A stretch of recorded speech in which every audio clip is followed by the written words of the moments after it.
What's up, Guru Nation? Let's demystify clinical research.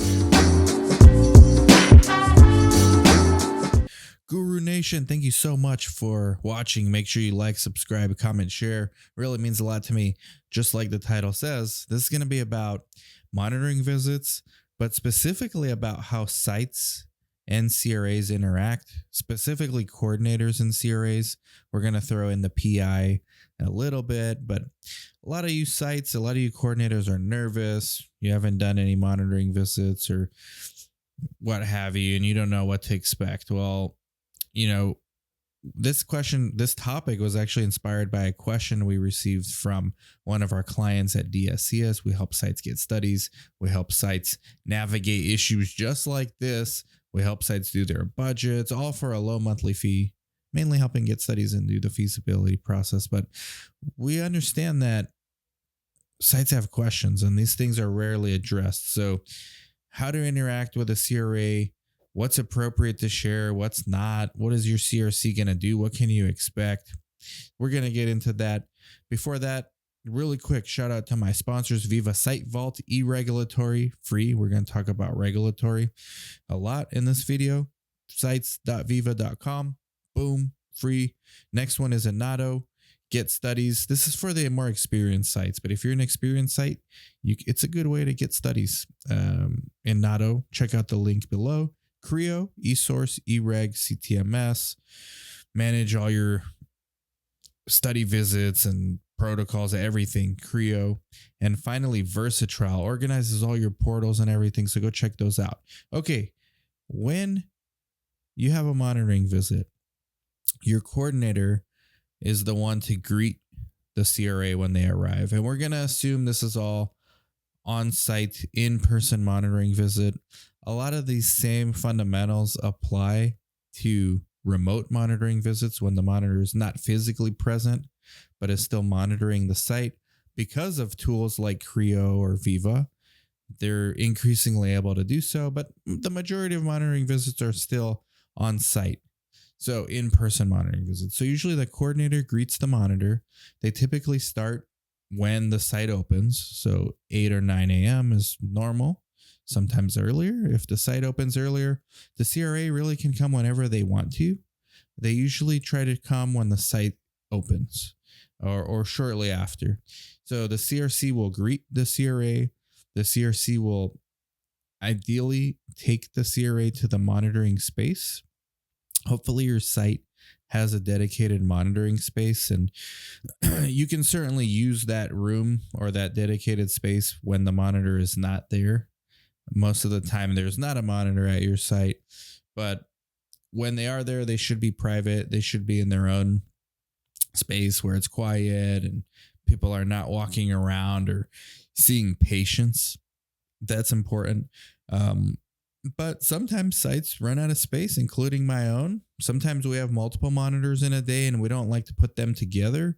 So sometimes one of the monitors is in our office as the CRC. And I'll take video later with my vlog. Just subscribe to the YouTube channel so you don't miss out.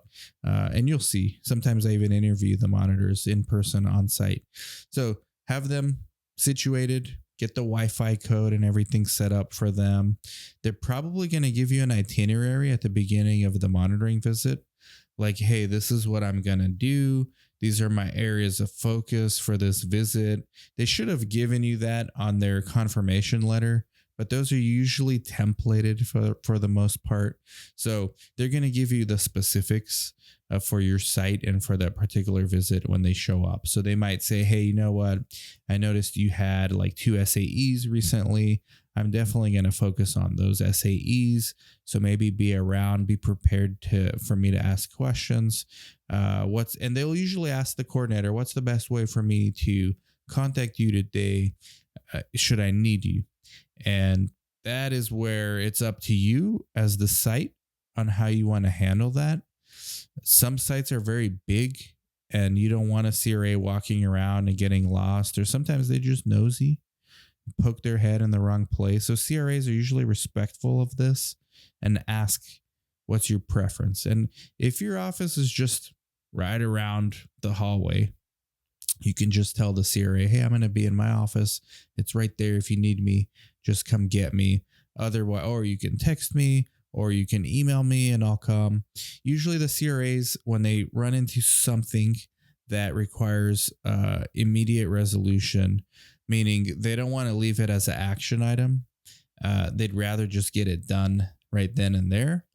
They'll want to talk to the coordinator, or they might need clarification. We're going to get into technology and how this is already starting to impact the influx of data that is flowing into our studies, namely in the form of electronic patient reported outcomes, continuous temperature monitoring, certain wearables like continuous glucose monitoring devices, blood pressure devices.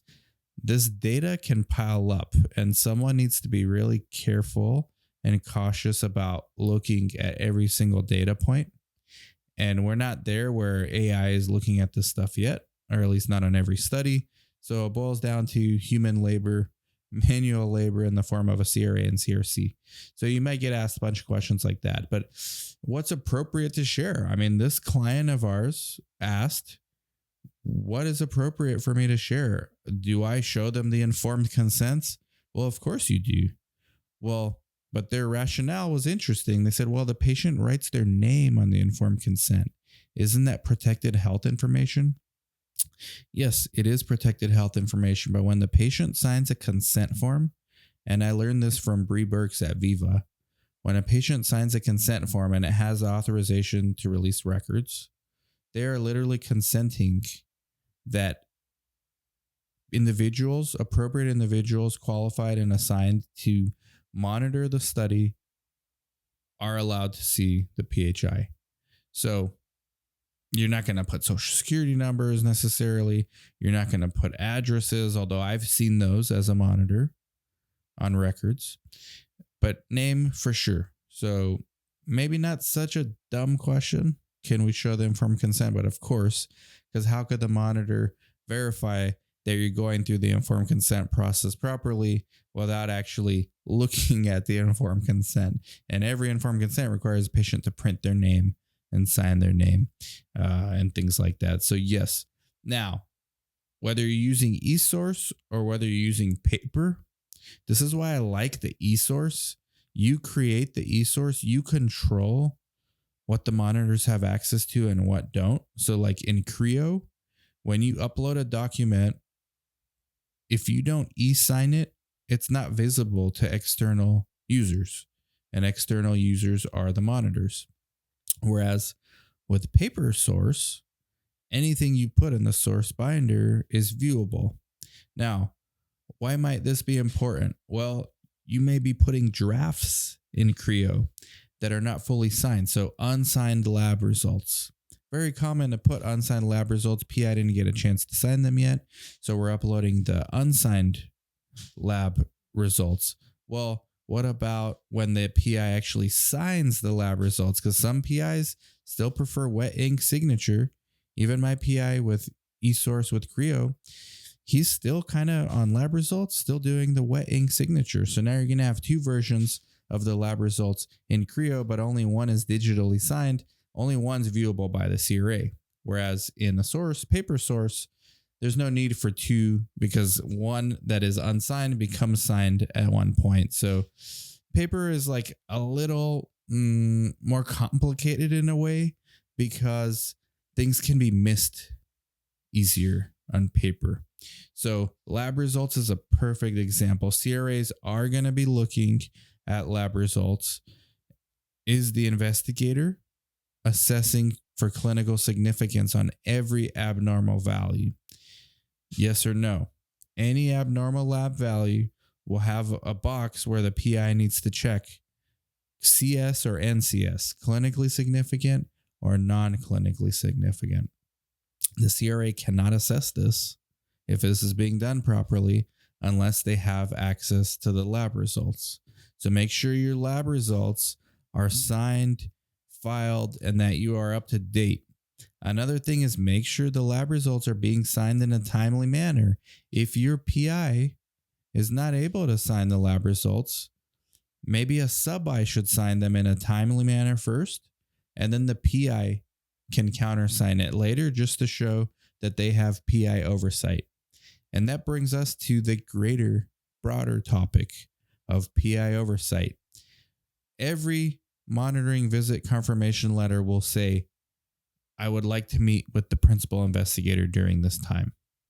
Now, what is unsaid on these letters is, yes, they would prefer to see the PI in person. If the PI is unavailable in person, phone calls usually work. What you want to make sure as a CRA is that there is PI oversight. So you want to make sure, okay, does the PI actually know what's going on? And you have some sites where the clinic is the PI's private practice. So it's clear that the PI is there. It's clear that the PI knows what's going on. It's his or her private practice.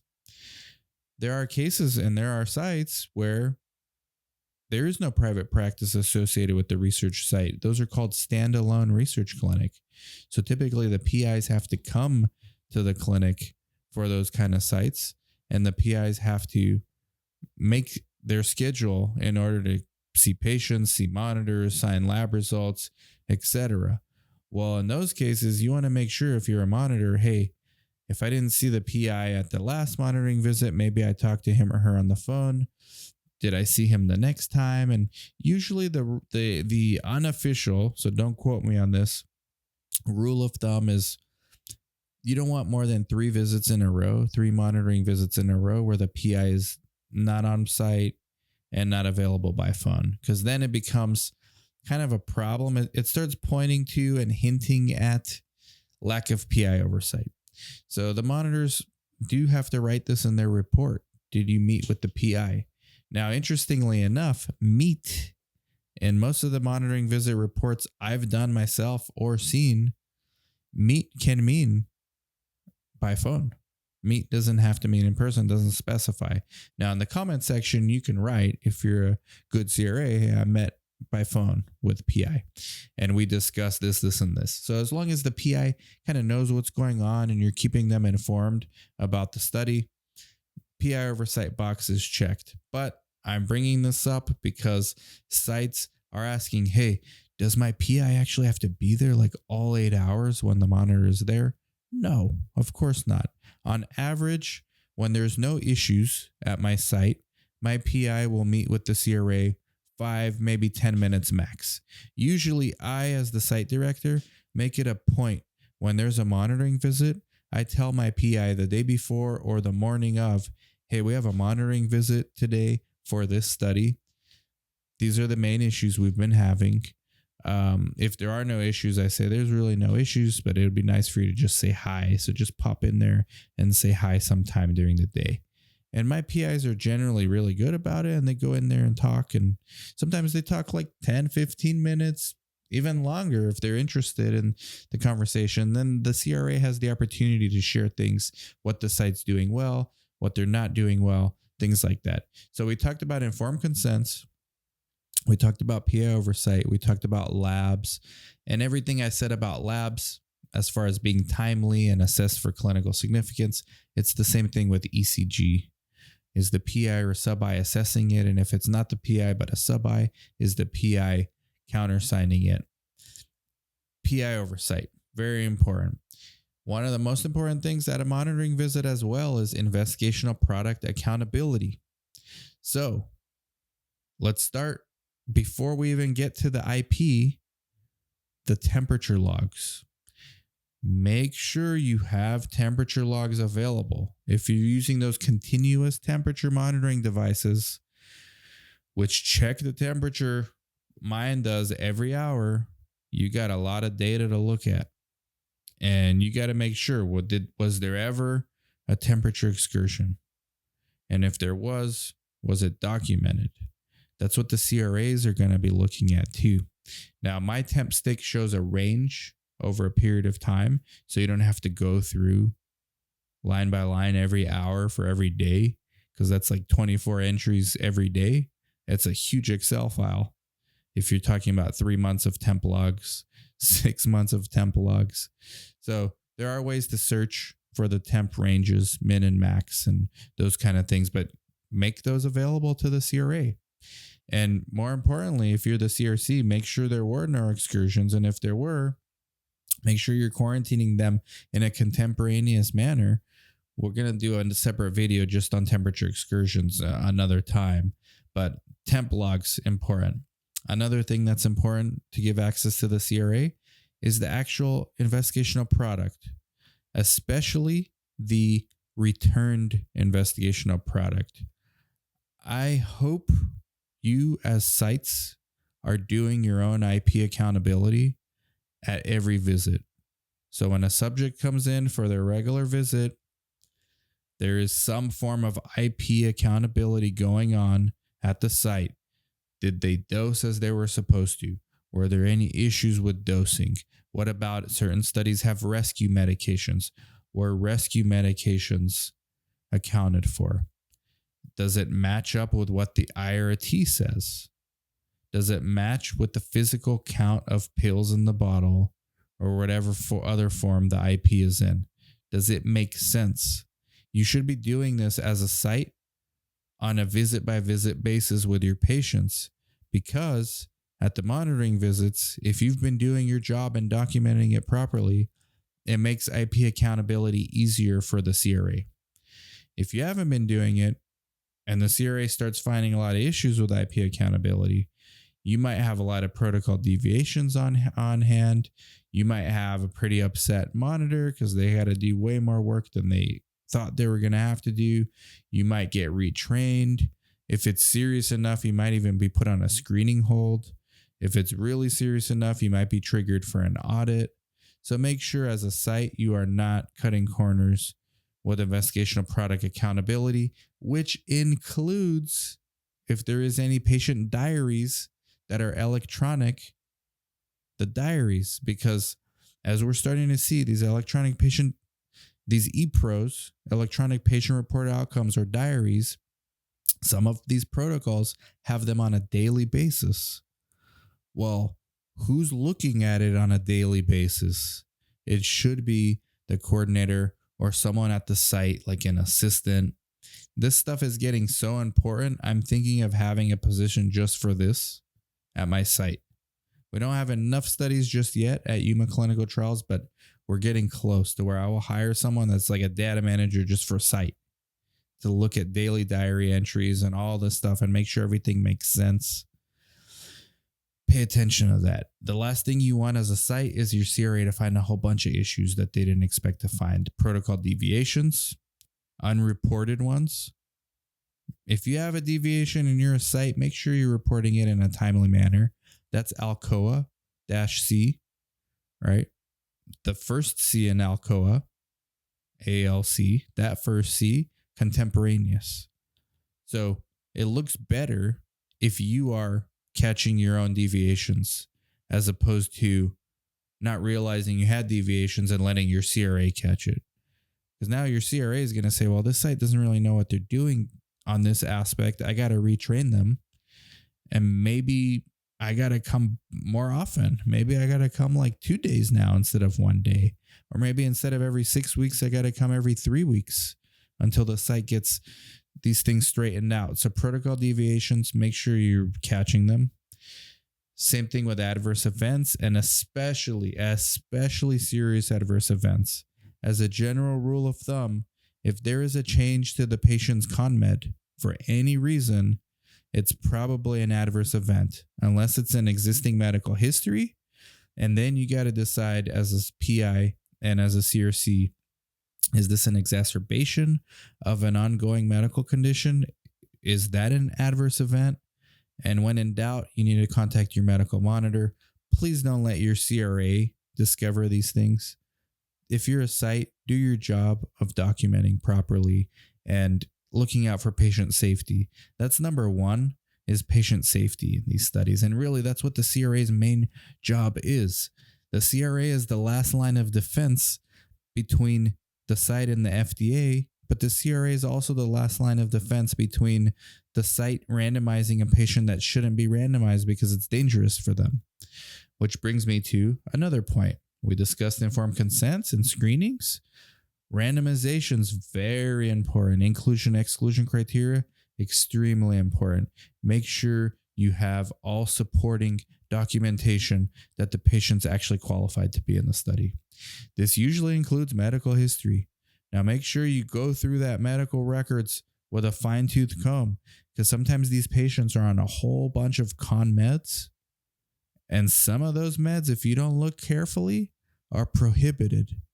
A lot of those medications require washout periods, which are timed. Make sure you're doing the math as a site and counting the days properly, the weeks properly, to follow the washout schedule for some of these prohibited medications. Every protocol has one. Make sure you pay attention. Don't randomize a patient that shouldn't have been randomized.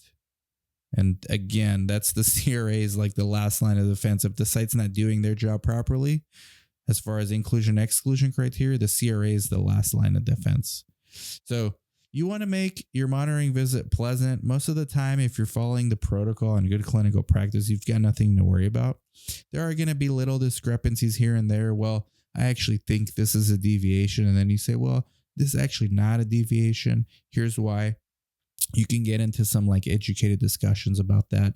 Same thing with AEs versus medical history. You can get into some banter back and forth. Well, this should be a AE. Well, this should actually be medical history. Those kind of things. Those are not big deal. And there's always going to be queries. Your monitor is doing source data verification, which is making sure what's on the source is the same as what's on the EDC, the data entry. And they're doing source data review at the same time, which is everything I discussed prior to now. Is the site following the protocol? Is the site following the protocol under the context of good clinical practice? Is the PI having oversight? Are there any issues going on? Is the IP accountability being monitored correctly? That's source data review. Two very different things, but those are the two things the monitor does. Make your life easy for the monitor so they can verify more visits and trigger faster payments for you as a site. All in all, that is a monitoring visit in a nutshell. If you need help, my company DSCS can help you navigate these issues, get you a study so that you can be lucky enough to have these issues in the first place. CRA, CRC interactions, it's an important part. It's a critical part of this industry, probably the most critical. And in interim monitoring visits are the most common type of monitoring visit in research. Good luck on your next one. Hopefully this video helped. Give me a like, subscribe, comment, share. Thank you so much. Bye-bye.